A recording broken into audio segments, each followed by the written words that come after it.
और अंग्रेजों की सेना में महार रेजिमेंट के नाम से इस सेना को ट्रेनिंग दी गई। और ये पूरी महार टुकड़ी जो थी मात्र 500 लोगों की टुकड़ी थी, और 500 लोगों ने इस कदर ट्रेनिंग ली कि उन लोगों ने 28,000 पेशवाओं को इस युद्ध के भूमि पर धूल चटा दी। क्योंकि महारों को ना तो युद्ध लड़के उस राज्य में राज्य स्थापित करना था, ना ही सोना लूटना था, ना वहाँ पर कोई जमीन छीननी थी, ना किसी तरह के वहाँ की महिलाओं पर कब्जा करना था। महारों के अंदर तो सदियों का दर्द था, महारों के अंदर तो वो दास था, वो जो उसको पीसा गया था, दलन किया गया था, जिसने इतने दर्द को झेला था, उस दर्द का गुबार फूट रहा था। और महारों ने उस 500 की सेना को जब लेकर गए तो 28,000 को अपनी जान से हाथ धोना पड़ा। और उन 28,000 पेशवाओं की जो फौज थी, पेशवा भी दांतों तले उंगली दबा गया। उसे सोचा कि मैंने तो इन लोगों को भगा दिया था, दुत्कार दिया था, मेरे से तो बहुत बड़ी गलती हुई। अगर ये मेरी तरफ होते तो अंग्रेजों की सेना को हरा देते। लेकिन पेशवाओं ने जिन लोगों को दुत्कारा, जिन लोगों को अपमानित किया, जिन लोगों को इतने लंबे समय तक पीसा अपने शोषण के जरिए, उन्हीं लोगों ने कहा कि ठीक है, अगर हमें अवसर मिलेगा, हाथ में अगर हमारे हथियार आएंगे तो हम योद्धा भी बन सकते हैं। यानी जिनके हाथों में उन्होंने कभी अधिकार नहीं दिए, अंग्रेजों ने उनके हाथ में हथियार दे दिए। और सोचिए, जो कहते हैं कि तुम्हारे अंदर टैलेंट नहीं है, अवसर की केवल उनको कमी है। और हम उसी खानदान के वंशज हैं, उन्हीं पूर्वजों के, उन्हीं पुरखों के बच्चे हैं जिन्होंने 500 होकर भी 28,000 को धूल चटाई थी। इसलिए कभी भी इस देश के अंदर जब जब अत्याचार और शोषण की अति होगी, तब तब महार आंदोलन दोहराया जाएगा, तब इस देश के अंदर भीमा कोरेगांव के युद्ध को याद किया जाएगा। लेकिन दुर्भाग्य यह है कि इस भारत के अंदर इस देश का नागरिक जानता ही नहीं कि भीमा कोरेगांव एक महान युद्ध हुआ था। उस महान युद्ध के बारे में जाने तो तब जब उसको लिखा जाता, उसके बारे में बताया जाता। ये तो बाबा साहब डॉक्टर अंबेडकर की मेहरबानी थी कि उन्होंने इस बात को, इसकी शिनाख्त करी, इसकी पहचान करी और इसके बारे में बताया कि अरे ये अंग्रेजों की जीत का नहीं, ये तो महारों की जीत का जश्न है। ये तो महारों ने पेशवा के साथ लड़कर अपने दर्द, अपनी पीड़ा को हथियार बना करके उस गुलामी को काटने का काम किया था। ये उन महारों का गुस्सा इस धरती पर फूटा था। ये धरती तो नमन करने लायक है। निर्देश जी, आज भीमा कोरेगांव की बरसी है, क्या सोच रही हैं इस विषय को लेकर आप? कुछ लोग कहते हैं कि भीमा कोरेगांव जो है हिंदुओं से लड़ा गया था और जो अंग्रेज जीते थे, लेकिन दलित इसमें खुशी मनाते हैं। देखिए, ये हिंदुओं से नहीं, ये उन लोगों से जो इस देश के अंदर मनु का राज स्थापित करके बैठे हुए थे। बाजीराव पेशवा द्वितीय, जिसने इस भारत में अछूतों के जीवन को इस कदर दर्दनाक बना दिया था कि उनके दर्द की जो है अति हो गई थी। और जब अंग्रेजों ने यहाँ पेशवा पर शासन करने की ठानी तो उन्हें लगा कि इस लड़ाई के लिए हमें महार योद्धाओं को अपनी सेना में शामिल करना चाहिए। और महारों के पास जब प्रस्ताव भेजा गया तो महारों ने कहा कि हम इस देश में रहे हैं और हम इस राज्य के राजा से एक बार जाकर के कहना चाहते हैं कि आप हमें अपनी सेना में शामिल कर लो, और हम अंग्रेजों की तरफ से नहीं लड़ना चाहते, हम आपकी तरफ से लड़ना चाहते हैं। तो पेशवा ने इस बात को उनके सामने ही उनको अपमानित कर दिया। कहा कि जो हमारे पैरों की धूल है वो हमारी सेना में शामिल होना चाहेंगे।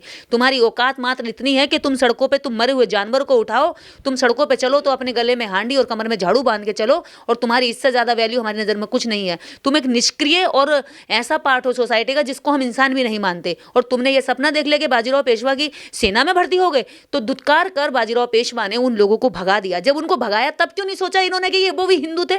तब इनके दिल में क्यों दया नहीं आई कि जब उनको जानवरों जैसा जीवन जीने के लिए मजबूर कर रहे हैं? तब इनके दिल में क्यों दया नहीं आई कि उनकी बहन बेटियों की इज्जत कीड़े मकोड़े जैसी समझ रहे हैं? तब इनके दिल में दया क्यों नहीं आई कि वो सर्दी में ठिठुरते थे लेकिन शरीर पर चिथड़े भी नहीं पहनने देते थे? तब इनके दिल में दया नहीं आई, सड़कों पर ये चलते थे, सड़कों पर इनका एक अधिकार था और उनको नहीं चलने देते थे, उनको उनके पैरों में चप्पल जूता तक होने नहीं देते थे। तो इनको तब नहीं आई शर्म कि ये हिंदू ही थे।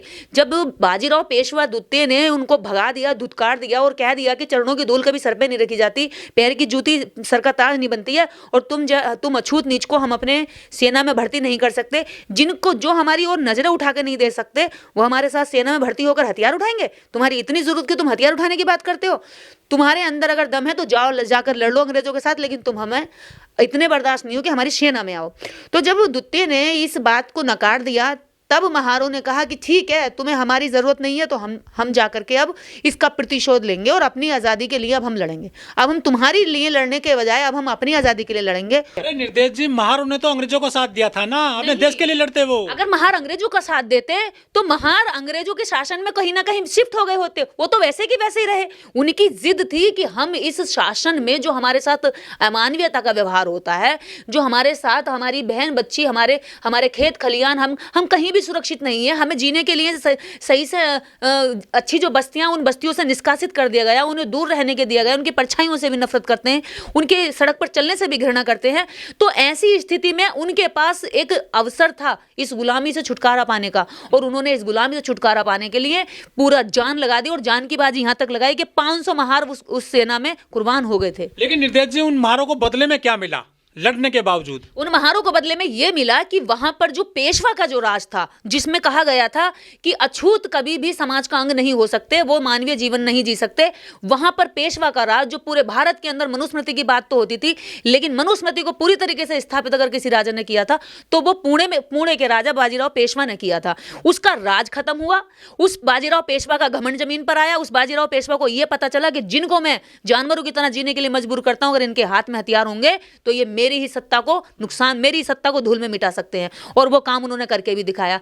बाजीराव पेशवा द्वितीय का राज खत्म हुआ, अंग्रेजों ने वहां पे कब्जा किया। उसके बाद में वहां स्कूल भी खुले, कॉलेज भी खुले। जो हथियार बाजीराव पेशवा को देने चाहिए थे वो हथियार अंग्रेजों ने दिए। क्यों नहीं दिए इन्होंने? अगर हिंदू के हाथ में हथियार, क्यों उनके हाथों से सारे अधिकार छीन लिए? जब इन्होंने इन्होंने गुरुकुल खोल के पढ़ाई कराई, चुटिया रखी, जनेऊ पहनी, लेकिन अछूतों को कह दिया कि तुम तो मंत्र सुन भी नहीं सकते, अगर सुन लिए तो कानों में पिघला हुआ शीशा डाल देंगे, अगर तुमने अपनी जीवा से अगर मंत्र उच्चारित कर लिए तो जीवा काट दी जाएगी। ऐसे ऐसे घटिया कानून कुछ लोगों के लिए बना दिए गए। तुम अपने लिए तो ऊंचे बने रहे क्योंकि ब्रह्मा के मुख से पैदा हुए, तुमने अछूतों को ऐसा जीवन रखा कि तुम उसको अपने समाज का अंग ही नहीं मानते, धर्म का भी अंग नहीं मानते, और कानून के अंदर भी उनको किसी तरह का अधिकार नहीं देते। तो ऐसे घटिया कानून की हार हुई और अन्याय पर न्याय की जीत का उद्घोष है भीमा कोरेगांव का युद्ध। बाजीराव पेशवा और मनुस्मृति को धूल चटाने वाला युद्ध है भीमा कोरेगांव का युद्ध। इस युद्ध को आज भी इस देश के अंदर दलित अछूत होली दिवाली से ज्यादा हर्षोल्लास से मनाते हैं। आज आप देखिए भीमा कोरेगांव की जमीन पर जाकर के कि वहां पर पूरा आज भरा होता है, 10 लाख और 15 लाख लोग वहां पहुंचते हैं हर साल। वो यही कारण है कि वो अपने शौर्य दिवस को मनाते हैं। हमारे लिए तो नए वर्ष का दिन केवल नव वर्ष नहीं है, हमारी जीत का भी जश्न है, हमारी गुलामी से आजादी का भी जश्न है। देश के दुश्मनों के साथ मिल गए थे महार। कौन दुश्मन? कैसे दुश्मन? अंग्रेज। आप ये बताइए, दुश्मन वो थे जिन्होंने हथियार दिए, दुश्मन वो थे जिन्होंने हथियार छीने, दुश्मन वो थे जिन्होंने स्कूलों में घुसने की जगह दी, दुश्मन ये थे जिन्होंने स्कूल से देश अंग्रेजों से लड़ रहा था। कौन सा अंग्रेज? ये अंग्रेजों से कभी नहीं लड़े। अंग्रेजों से तो उस समय भी इन्होंने पैक्ट कर करके इन्होंने सब अंग्रेजों की खूब चाशनी चाटी, अंग्रेजों के साथ खूब गुलामी करी, अंग्रेजों से खूब माफिया मांगी। कम से कम ये तो ऐसे योद्धा थे ना, इन्होंने गलतियां करी ना इन्होंने माफिया मांगी। इन्होंने किसी भी तरह का राज स्थापित करने के लिए या किसी के साथ छल कपट करने के लिए युद्ध नहीं लड़ा। ऐसा नहीं था कि उसके बाद महारों के हाथ में वहां का राज्य आ गया था। वो राज्य छीनने के लिए नहीं लड़ रहे थे, वो अपनी आजादी के लिए लड़ रहे थे। वो आजादी जो इंसान को इंसान में भेदभाव कर। जब युद्ध होता है तो युद्ध में दो चीजें होती हैं कि दो युद्ध इसलिए दोनों तरफ से लड़े जाते हैं कि किसी भी तरह से युद्ध जीतकर हमें उस राज्य को अपना कब्जे में लेना है, उसकी जमीन पर कब्जा करना है, या उसके महिला बच्चों पर कब्जा करना है, या उसके पुरुषों की हत्या करनी है। लेकिन महारों का इसमें ना तो किसी जमीन पर कब्जा करना था, न किसी राज्य का राजा बनना था, न किसी की बहन बेटी या वहां की महिलाओं को कब्जा करके, बच्चों को कब्जा करके उनकी हत्या करना था। इनका मकसद मात्र इतना था, जिन लोगों को गले में हांडी थी, जिन कमर पे झाड़ू थी, उस हांडी और उस झाड़ू से उन्हें छुटकारा पाना था।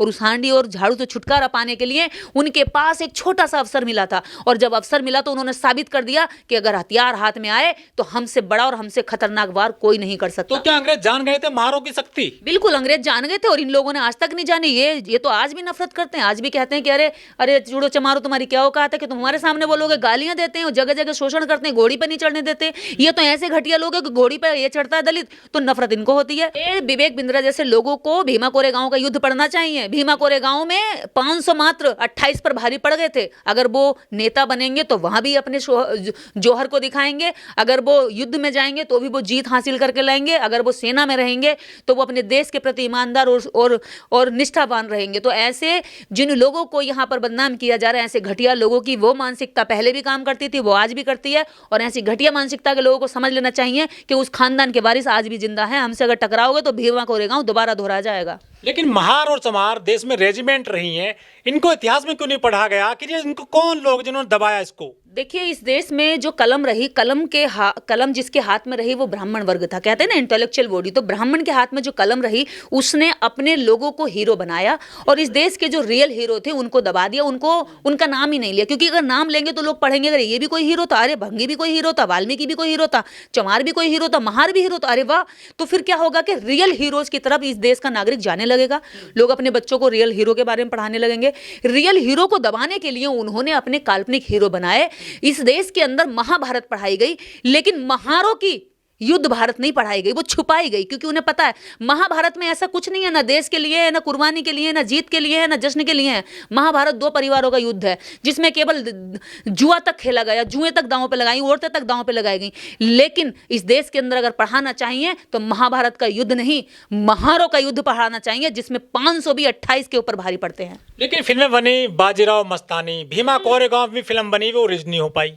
देखिए, बाजीराव मस्तानी बनी तो उसमें बाजीराव पेशवा को हीरो बना के दिखा दिया गया। क्योंकि डायरेक्टर, प्रोड्यूसर, उसके हीरो हीरोइन सारे जो किरदार हैं वो सब उस जाति के हैं जिन जाति को वो हीरो बनाना चाहते हैं। अरे कब तक नकली के हीरो थोपते रहोगे? असली हीरो कभी ना कभी तो निकल कर आएंगे। जैसे कि मारो का इतिहास आज निकल कर आ रहा, दुनिया जान रही है। और नकली हीरोज कभी ना कभी तो सामने आकर के पोल खुली जाती है। इनके नकली हीरो की पोल खुल रही है, लोगों को पता चल रहा है कि असली हीरो तो कोई और ही थे जिनको इतिहास में लिखा नहीं गया। कलमकारों की जब उन्होंने कलम लिखनी शुरू करी तो आप सोचिए, जिन ब्राह्मणों ने गुलाम बना के रखा, पैर की धूल मान के रखा, अगर वो अपनी कलम से लिख सकते थे कि 500 महार हम ब्राह्मणों पर भारी पड़े, उन्हें तो ये चीज बर्दाश्त नहीं। जब आप भीमा कोरेगांव जाएंगे तो वहां जो ब्राह्मण है आसपास में रहने वाले, वो इतनी नफरत करते हैं, अपने दरवाजे बंद कर लेते हैं, देखा नहीं जाता उनसे। संविधान का युग है, अब तो फिल्में भी नहीं बनने दे रहे हैं वो, अब तो सब लोग जो है स्वतंत्र हो गए हैं। भाई साहब, सिस्टम के जो ऊपर का सिस्टम है, जहाँ से सेंसर बोर्ड है, जहाँ से जहाँ सिर्फ फिल्मों को परमिशन दी जाती है, परमिशन ग्रांट होती है, वहाँ पर उसी विचारधारा के लोग हैं। अगर आप दलितों के अत्याचार पर आर्टिकल 15 बनाते हैं तो उसमें से बहुत सारे सीन काट दिए जाते हैं। यदि आप पीके बनाते हैं तो उसमें से बहुत सारे सीन काट दिए जाते हैं।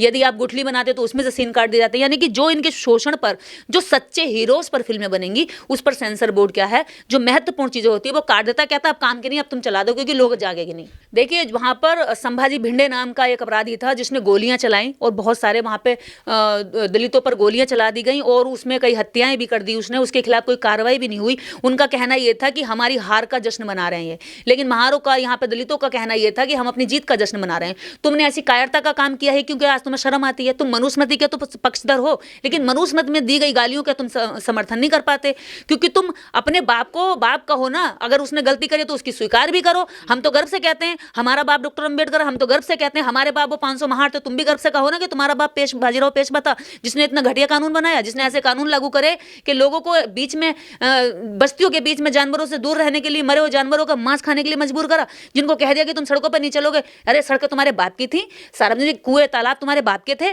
तुम जमीन से तुमने खुद से खोदे थे। कुआं खोदेगा दलित, लेकिन पानी पीने की बारी आएगी तो ब्राह्मण पिएगा। कुएं से दूर तरस के दलित खड़ा होएगा। मंदिर बनाएगा दलित, और मंदिर में जब पुजारी बनने की बारी आएगी, दक्षिणा लेने की बारी आएगी, मोटा मोटा भोग खाने की बारी आएगी, तो पुजारी बन जाएगा ब्राह्मण, पंडित पुजारी बनेगा और दलित मंदिर बनाएगा और कुआं दलित खोदेगा और पानी तुम पियोगे। मकान दलित बनाएगा और तुम मजे से आराम से रहोगे। एसी दलित बनाएगा और एसी की मजे तुम लोगे। कूलर पंखा दलित बनाएगा और उस पंखे का मजा तुम लोगे। यानी कि तुमने ऐसे कानून बनाए कि तुम्हारे खेतों में कौन काम करेगा, तुम्हारी भैंसों को कौन चराएगा, तुम्हें दूध दही कौन खिलाएगा, तुम्हारे घरों का जूठन कौन धोएगा, तुम्हारी जूठन जो फेंकने की जानवरों को फेंकी हुई जूठन कौन खाएगा।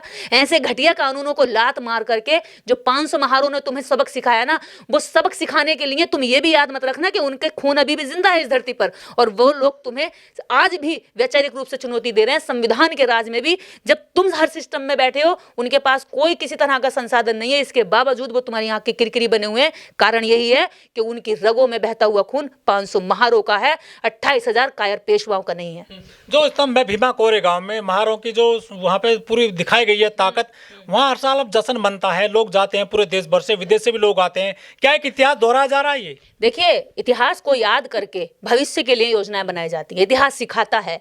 अगर इतिहास से इस देश के दलित ये सीख रहे हैं कि हमारे महार, हमारे पूर्वज महान थे, योद्धा थे, तो इस देश के जो दूसरा पक्ष है, जो ब्राह्मण है, जो खुद ही इसी धर्म का है, खुद ही इस देश का है, उसको भी सीखना चाहिए अपनी उस कायराना हरकत से, उस समय की बुजदिली से, कि जो उन्होंने ऐसे घटिया कानून बनाए, उस सोच के लिए माफी मांगनी चाहिए कि ठीक है जी, बाजीराव पेशवा ने गलती करी, वो गलत आदमी था, उसने गलत कानून बनाए, ठीक है, वो समय चला गया, गया, अब हम आज़ाद भारत के नागरिक हैं, अब हमें एक दूसरे के प्रति भाईचारा स्थापित करना चाहिए, बहनचारा स्थापित करना चाहिए, अब हमें जाति भेद भूल जाना चाहिए। ठीक है, मनु ने कानून बनाया, मनु को मारो, छोड़ो पीछे, लेकिन अब तो ना मनु है, ना मनु का राज है, अब तो संविधान और बाबा साहब अम्बेडकर का राज है, संविधान का राज है, कानून का राज है। तो ठीक है, चलो हम भाई भाई होकर के इस देश के अंदर अब एकता से रहेंगे। लेकिन ऐसी बात कहते हुए भी इनके जो बच्चे हैं, जो आज की इनकी जनरेशन है, वो भी डरती है, वो भी कांपती है, हमसे नफरत करती है। तुम्हारे पुरखे हमारे पुरखों से नफरत करते थे, आज तुम भी वही नफरत हमारे साथ पाल कर रखे हो, तो कैसे भाईचारा पैदा होगा भाई? हमने तो तुम्हारी बहन बेटियों के साथ कभी गलत नजर नहीं उठाई, हमने तो कभी तुम्हें नहीं कहा कि तुम नीच हो अछूत, तो हमने तो तुम्हें कभी घटिया कानून नहीं दिए तुम्हारे लिए। अगर तुम्हें अवसर मिला तो तुमने ऐसे गंदा कानून लिखा जिसमें 4 वर्ण बना दिए, 6743 बना दी जातियां, लेकिन जब हमारे पुरखे को अवसर मिला तो उसने भारतीय संविधान बना के दिया, और भारतीय संविधान में यह कहा कि ब्राह्मण अछूत नहीं है, ब्राह्मण भी बराबर का दर्जा प्राप्त करता है। उसने ब्राह्मण को नीच नहीं कहा, उसने ब्राह्मण को घृणित नहीं कहा, उसने ब्राह्मण को यह नहीं कहा कि ब्राह्मण को सड़क पर चलने का या जमीन पर बैठने का अधिकार नहीं है, कुर्सी पे बैठने का अधिकार नहीं है।